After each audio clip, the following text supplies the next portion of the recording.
Hi everyone, welcome back to my channel. Today we're doing part 2 of our paper declutter and organization. And so you see my shelves here that look much better. And so last time I kind of showed you a process by just taking your paper, going through piece by piece, sorting into categories, and then figuring out how to take care of things. I ended up getting rid of, I would say, about 60% of just the total paper that we had. Things that had outdated themselves, notepads, things that we no longer needed. I actually sent a big stack of blank things to Goodwill that I realized we just don't need a lot of just stuff around. And so this is feeling much better. So today I'm going to focus mostly on systems that have worked and systems that haven't. And so those are the things I'm going to share with you today, since that process of sorting through paper we've kind of already addressed in part 1. And so let me just take you and show you what works. So the first thing I want to share with you is having a designated shred box. And I talked about taking out just the part that has the sensitive information, recycling the rest of the paper, and just keep it in the box so that when it's time to shred, you can just get out the shredder and do it all at once. And it's much quicker if all you have is the part with the sensitive information instead of saving the whole page. So when I go through my mail, and I'll show you in just a minute out on my counter, that space where I do that, I just go ahead and take out sensitive information, recycle the rest right at the time that I open my mail. Otherwise, I would end up with just piles of paper that I had to deal with at another time. So deal with that when you first touch that mail. It's that whole idea of touch the paper once. And so you touch it, you open it, you figure out what you're doing with it, and you take care of it right then, instead of putting it in a pile where you have to then readdress it again, make a decision again, make the decision right there, touch it once. Okay? And so we have here our taxes for this year. Some of this I showed you in the last one, but let's just go over it just in case. These are the blank notebooks, file folders, the empty envelopes that I love from the dollar store. These are all here ready for us to use. Everybody knows where they are, stacked and ready to go. So here's an idea that Ann and I kind of came up with over the last couple of weeks. We have started using a planner, and I may do a video on planners because I have used so many different kinds, but we are kind of enjoying the disc-bound planner like that. And so we need our stuff each week as we set up our planner. And so I have some excellent planner tools. I didn't want to have to buy all of the papers and things. I want to be able to make my own. So I got a special hole punch that punches the holes for a disc-bound system, and then the hand punch too, because sometimes you're just punching 1 or 2 holes and you don't need the whole thing. This punches only 3 papers and doesn't do thick very well, but this does thick really well. And so I got this one so that I can just punch 1 or 2 holes. We'll do something with planners in the future so you can see that. So we have our PET tapes. This is basically sticker tape. And then I just put everything in a box here. Let me kind of take things apart here. All the stuff we use for a planner, I just put in a little box so that when we are setting up our planner each week or each month, depending on how we decide to do it, everything is right there. We have some sticker notebooks. I don't have massive amounts of stuff because you know me, I don't want massive amounts of stuff, but we just keep that in a box, and then we can just pick up that whole box, take it to the table, and work on our planners. So having a system like that where we can just easily pick it up and go, I love that. Okay, so let's move down, and we just have our planners and some journal things right here. Okay, so this system I showed you, this really does work. Now these are some of those folders that we use frequently. This is paperwork that I need accessible now. So I just keep those in this plate rack. And those are things we use often. Ann and I have been doing a little Copic marker class together, an online thing. So that's right there. So we can just grab our supplies and take care of that. So just things that we use very often go here. So now let me show you where we put our files that we don't use often.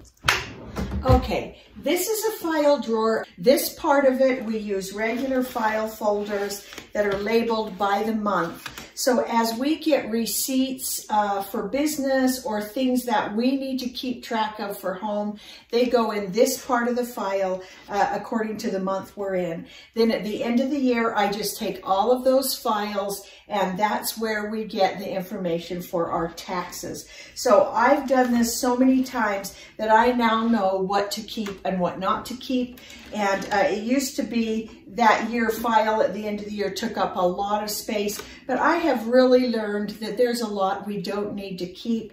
And so we keep only what we know we need for taxes or something that I have a question about, certain repairs we put here. So receipts and things that come in the mail that need to go in here, insurance things if they need to be kept. So that's what this part of that front file is for. And then, so this is all month by month. Then I have a file for our warranties and actually also, you know, the little booklets you get with an appliance that you feel like you need. Most of that we can get online now, but there are some things that I keep there, and definitely warranties go right there. And then we have some blank folders. And then I keep, this has been something so useful, I call it the family phone book, because nowadays it's kind of hard sometimes to find phone numbers and addresses, and I send cards, so I want addresses. So I have in here, it's a family phone book that we have actually had for years. I keep in here now. I keep from, say, church. I have a list of people from church and from where we used to live, because I send cards to those people. So I need actual physical addresses. So I just keep that in a file, and that's pretty handy. And then the last thing in here, some of the most important papers we've ever had over time, and that is adoption papers. Now that file folder, when we lived in an area where we were threatened with forest fires frequently, that was the first thing in the car with us. Those adoption papers have been the most important papers for us to keep a hold of, and they're physical papers that we have to have. I have scanned these into onto the computer to save there, just in case. But in a lot of cases, we have had to have original documents for those adoptions. And so that's our most important paperwork in the entire house. When we moved, it went in my bag in the car with me the whole time. When we, at night in the hotel, that went with me. So really important paperwork. We know right where it is. Quick grab. Okay, now this part of the drawer, we have our past completed taxes. These I'm going to take downstairs and put in a tax box. Now let me show you that. This is how I care for and organize our taxes from past years. So I got these boxes. They're narrower. They're maybe 6 inches from the dollar store. I really like them. And so what I do is I take the bundle that goes with that year's taxes. I have just the paper in it that tells the year and the taxes. and then I just put it in there with all of the things that go with that year. So I have separate years. They're bound up with a rubber band. And so I have separate years in that box. I can go ahead and put them in the box. And then on the front, I have written in pencil the year of the taxes. And then 7 years, as 7 years go by, I can take out the whole bunch of that year, and I can just go ahead and shred it. And then I can erase this, and I can keep using the box over and over and recirculating the year.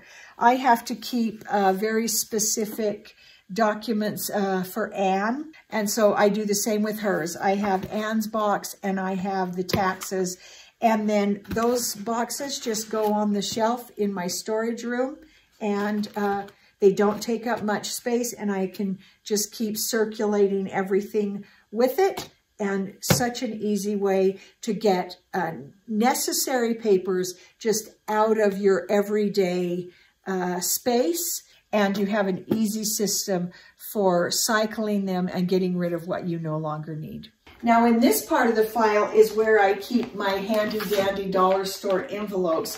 And the reason I do this is because a lot of what we file could slip out of the sides if it was in just one of these kinds of file folders. And so I keep an envelope like this for each of us, for our kids, where we keep passports and certification cards for different things. And so each of us has one of those, and then when I get a piece of mail or something for one of the kids that needs to be kept, it goes in there. Our passports are in there. I have one for automotive because we have car repairs that my husband likes to track. We have financial materials. So I have a file for each of us, and this is also where I keep most of our medical because we don't have a lot of medical stuff except for Anne. So I have a medical folder. This includes all of the kids' immunizations and all of those things that that seem to come up quite a bit. And then so it actually is very, very handy to keep them all in there. And then I also have less needed things, documents about the purchase of our house, those kinds of things. Let me just show you a couple of these notebooks that I really like. I like that they're colorful, so I have them, arranged in rainbow order. And I would say that of those notebooks, I use all of them at least yearly, but there are certain ones that I use much more often, and I know exactly, where they are on the shelf. I use them, some of them on a weekly basis. So let me just show you a couple of them. I get these notebooks at Staples, and I really love these for several reasons. One, because they're colorful and fun, easy to put a tag in, but they have these pockets at the very front that I really like to slip things in that, I don't need in this part, or that are not paper, or that I need to get to very quickly. That front pocket I really love, and it also can hold things that don't go in the binder, but are part of that topic. So I arranged these basically by topic. This one has to do with our AGA, which is, this stove, and it has some of the diagrams about it because we do a lot of maintaining of our AGA ourselves. It's got some addresses and phone numbers of people who can help us, and then it's got the catalog, and I love our AGA. And so this is just the book to kind of help with that. There's not a lot in it right now, but it helps me understand our whole AGA better. And also I can include recipes here, anything to do with the AGA. And so that's that notebook. And then this is just a fun thing I have to show you. Anne loves creating books. And so she wanted to do a whole scrapbook about weddings. And we go ahead and keep it there. Sometimes this is in her room, but for the most part, we keep it right in that bookcase in my husband's office. And she knows where to find it. She also has one of these notebooks in there that is for lyrics to songs. And so she decided, she loves weddings. And so we created this notebook, just a lot of pictures, just fun things for her. There's this section for real weddings, people that she actually knows. And then she did a section on dresses, and she had a friend that let her go, that went with her to a local wedding gown and dress shop, and she got to try on all kinds of dresses. And so we put that in there. And then some of it is just pictures that she has cut out of dresses she likes.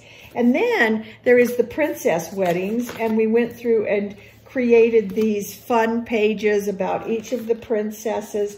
And so this is a project that Ann and I worked on for probably 2 years.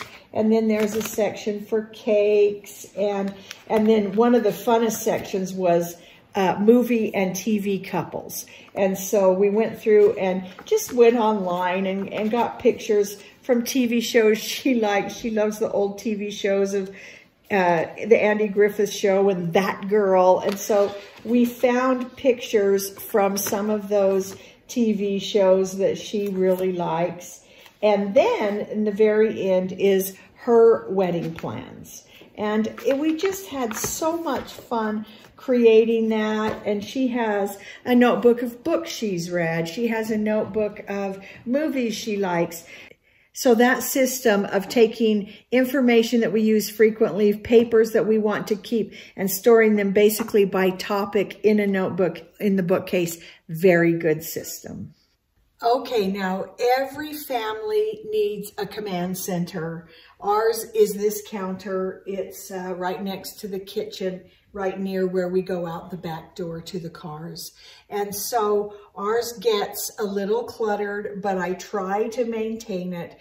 And this is where a lot of our paper sorting happens. Let's just start down at this end, and I'll kind of walk you through what works. One thing that I don't like is all the cords out, although I have tried different ways, and I honestly have not come up with a good way to deal with the cords, because these computers, we have 2 computers here plugged in. These computers get moved around the house a lot. And so, you know, when we have the cords hidden or in tubes or whatever, it just becomes a big hassle. Right now, this is what works. This is where we're leaving it. I put on top of my computer each day, whatever is on top needs to be dealt with. So I put any business things that I need to make calls on, I need to make appointments, I need to file, whatever I need to do goes in this pile. I have a thing I need to mail. I have 2 cards that I need to, one to get ready for a funeral, one that I want to mail to someone. So this is my absolutely to-do today. And if something carries over into another day, like I'll make a phone call, I'm waiting for a call back, it all goes right there on top of my computer. When I've dealt with it, it gets filed, thrown, whatever has to happen to it. And then I have on here, I have quite a bit more. I have a big stack. I've been studying Hebrew. Right now, it's all right there. And I know that's cluttered, but right now, that's what works. Cords, electrical cords, an issue that I have not yet figured out how to manage. The one thing that I do like is I made these little faux leather cord holders with snaps. That actually has been really good, just to keep them from being all over the counter. But they sit right there, and we charge watches, phones, headphones, all kinds of things get charged there. So That's just where it goes. This is a system that has worked for us actually for years.